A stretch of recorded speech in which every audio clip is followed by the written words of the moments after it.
Okay, before you buy your next watch, you might want to consider asking yourself several questions because I've bought some watches that I absolutely love, and I've bought some others that I really should have thought quite a bit more about. Today, we are talking about both. Hey, there you are. Welcome to My Dude Watch. My name is Jason, and today we are talking about questions you should probably ask yourself before you make your next purchase. Some of these watches I learned the easy way, and others not so much. Today we are talking about both, and you do not want to miss this. This is going to be fun. You know the deal. Grab a snack, pull up a chair, and let's talk watches. Now, before we jump in, I want to thank PunCube for sponsoring today's video. They sent over this mech wallet model 8807, and guys, I really like this one a lot. It has a cool mechanical personality to it. It feels substantial, and it's just a little different from your typical wallet. It's thin, convenient, and right on time. So thanks again to PunCube for sponsoring today's video. Oh, and My Dude Watch has merch. Now, I know it's hard to believe, but Saks Fifth Avenue apparently doesn't have a Dapper Dude department, but you're still able to check it out. If you're interested, just smash that link in the description and boom, there it is. Okay, we are ready to roll, and here is question number one. This may be one of the most important questions because sometimes we fall in love with a feature of a watch and stop evaluating everything else, and I did exactly that with the Duxo Altius. I saw the dial, loved the color, loved the design, and I bought it pretty much on the fly. And I still think it's a beautiful watch. The problem is it's simply too big for what I enjoy wearing.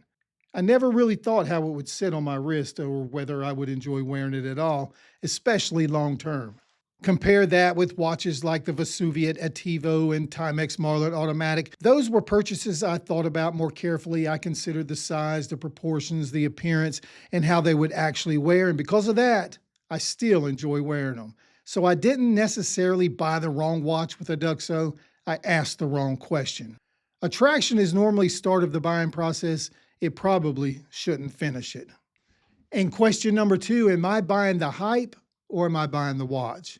I actually try really hard to avoid this one because some of the watches I enjoy most are watches that almost nobody else is talking about or maybe even heard of. Take my Alf Norskin, and probably very few of you know this brand. There was no massive hype campaign telling me I needed one. No one was reviewing it, and I bought it because I liked it. And you know what? It's reliable, dependable. It does exactly what I hoped it would do, and above all else, it makes me happy. My Seastern S382 is another good example of that. It doesn't get a ton of hype either, although it's much more popular than my Norskin, and I love wearing it. No one told me I should buy it. Popularity can tell you what other people like. What it can't do is tell you what you like. Question number three, does this watch actually fit my wrist? And this is a whole lot more than just case diameter. My Aldaz Seafair is a great example of what works for me. The lugs turn down towards the wrist, the bracelet articulates right away. The whole watch just settles in on my wrist. It feels balanced, it's easy to wear, and for me, that is the sweet spot. So don't look at a spec sheet, see 40 millimeters, and assume you know how this watch is going to wear. Lug to lug matters. Thickness matters. Case shape, it matters too. Bracelet articulation matters. Fit is about the way the entire watch interacts with your wrist. I can tell you all day how great a piece wears on these reviews, but what ultimately matters is how it interacts with your wrist. Question four is about movements. What makes sense for you? Automatic, quartz, mecha quartz, manual wind. There isn't one correct answer. And not all of these automatics are the same either. Something like the Quantum uses a dependable Miyota 8215, while the Phoebus Kraken steps up to a higher beat rate, the 9015. Both are automatic, but they deliver a slightly different ownership experience. Then you have a mecha quartz piece like the Hilt Speedway. Grab it, put it on, and roll. Quartz absolutely has its place. There's also something really cool about interacting with your watch every day, so a manual wind has its place as well. But don't buy a movement because some dude tells you this is the movement for you.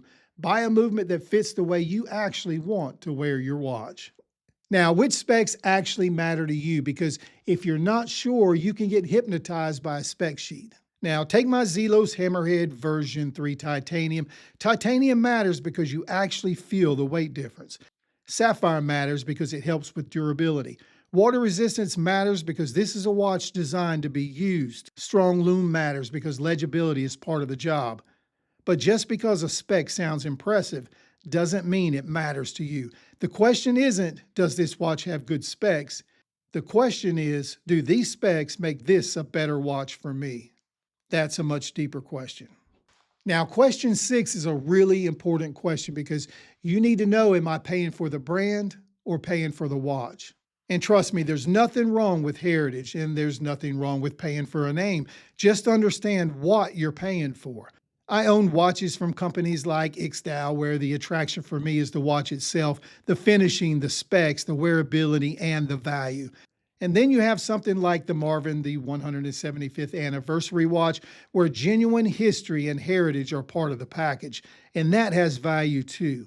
One approach isn't automatically better than the other. Just remember, a logo can add value. It just shouldn't be the only value.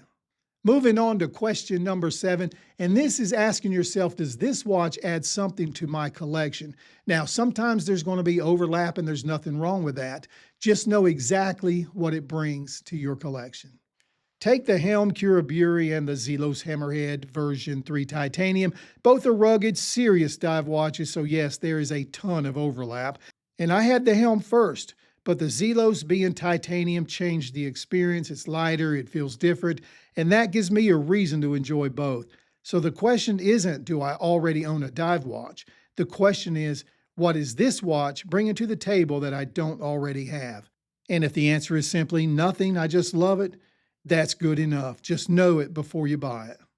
New watch excitement is real, so you need to ask yourself after the honeymoon period, because that first couple of weeks, you'll love this watch and want to wear it all the time. But will you be wearing this watch in 6 months? I've owned my Steel Dive SD 1970 for a very long time, and I still reach for it. That tells me something. The honeymoon period for this watch is long gone, and it has become very clear. This watch earned its place, and I'll always own it. Then you have something new like the Revelat Maya. Right now it's exciting, it's different, and I really enjoy wearing it. And by the way, we have a full review coming up in this watch in just a few days. But after the first couple of weeks, what's going to happen? Or what about 6 months from now? That's the real test. New watch excitement is easy. Long-term risk time is the real test. Question number 9, am I buying this watch because I really want it or because it's on sale? And this one has really gotten us all 20% off, 30% off, limited time coupon, sale ends tonight. And all of a sudden you're trying to convince yourself that this is the watch you've always wanted and you discovered it 11 minutes ago. A sale can make a watch you already wanted a better buy, but a sale does not magically make the wrong watch right for you. And always remember, you didn't save 40% if you're spending 60% for a watch you didn't even want. Buy the deal if you want the watch. Don't buy the watch just because you want the deal. And honestly, if I could have one good reason to buy a watch, what would it be? When you strip everything else away, forget the coupon, forget YouTube, forget what I think, forget what everybody else around you thinks. Why do you want this watch? Maybe it's the dial. Maybe it reminds you of somebody. Maybe you love the movement.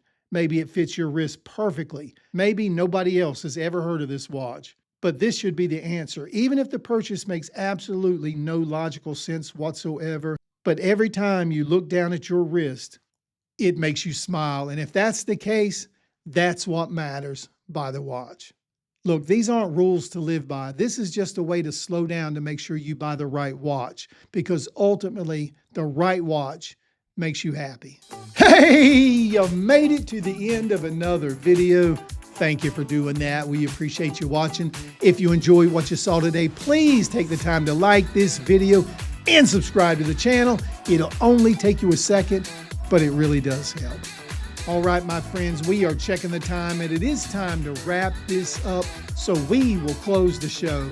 My name is Jason with My Dude Watch. We'll do it all again next time, but wait, don't forget, dudes can't be late.